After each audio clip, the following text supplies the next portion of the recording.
Pemirsa, 1 tahun lebih pembelajaran daring berjalan. Pemerintah melihat adanya potensi learning loss yang menurunnya kompetensi anak didik yang memberikan pengaruh terhadap kondisi keterampilan kognitif anak-anak didik kita. Solusinya Kemendikbudristek kemudian mengizinkan sekolah untuk kembali menyelenggarakan pembelajaran tatap muka secara terbatas tetapi dengan jumlah peserta didik yang dibatasi dan juga jam yang hanya harus melakukan pembelajaran 2 jam per hari. Lantas apakah PTM terbatas ini mampu menjadi solusi meminimalisir resiko terjadinya learning loss yang saat ini ditakuti oleh pemerintah? Kita akan membahasnya di sudut pandang kali ini dengan tema menakar efektivitas PTM terbatas. Di masa pandemi, apa yang sebenarnya hak paling bisa dipenuhi lebih dulu. Maka kami sebenarnya mengurutnya adalah hak hidup nomor 1, hak sehat itu nomor 2, hak pendidikan nomor 3. Karena kami berpendapat ya meyakini bahwa ketika anak masih sehat, masih hidup, maka semua ketinggalan pelajaran sebenarnya masih bisa kita kejar. Tapi kalau kita memaksakan pembelajaran tatap muka, kemudian berdampak ya anaknya udah dipinter ini, tapi terus sakit, kemudian meninggal, maka kan sebenarnya sia-sia. Nah terkait dengan hal itu sebenarnya KPAI lebih kepada penyiapan ya. Jadi kami melihat pengawasan terkait dengan penyiapan. Jadi selain penyiapan untuk tatap muka ya. Jadi ini yang menjadi memang concern utama KPAI selama 2020 sampai 2021 karena kami yakin walaupun tarik ulur tapi pasti PTM akan dilakukan meskipun tadi ya antara PTM dan PJJ itu dikolaborasi.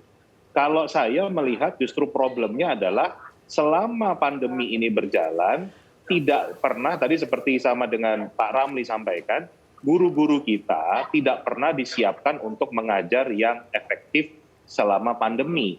Bentuknya misalnya secara daring itu seperti apa, itu kita belum pernah mendengarkan program penjelasan dari pihak Kemendikbudristek yang ke sana kan begitu. Jadi guru-gurunya nggak pernah disiapkan, apalagi sekarang kan begitu.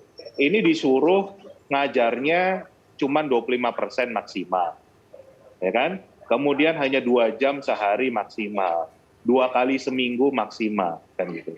Artinya mereka ini diminta untuk ngajar 2 model sekaligus dalam satu waktu. Yang satu model saja kemarin selama setahun lebih gagal kan gitu. Makanya dianggap learning loss. Sekarang dituntut untuk nambah, ngajar 2 model.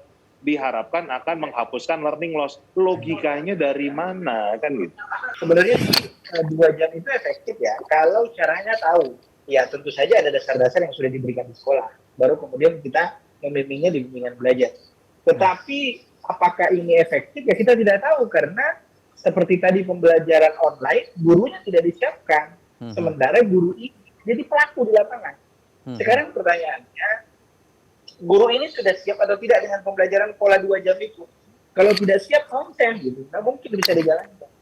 Kalau misalnya dia seperti bimbingan belajar, ya memang kurikulumnya sudah beda, metode mengajarnya beda. Jadi kita mengasumsikan dulu pelajaran selama 3 tahun diselesaikan dalam 1,5 bulan. Itu metode belajar.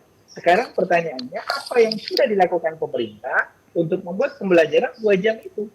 Baik, terima kasih Bu Retno, Pak Indra, dan juga Pak Ramli telah berbagi informasi di sudut pandang kali ini. Semoga informasi juga bermanfaat untuk kita, untuk para orang tua, untuk guru juga yang akan menjalani kegiatan belajar mengajar secara PTM terbatas ataupun PJJ yang nanti akan berjalan secara berdampingan.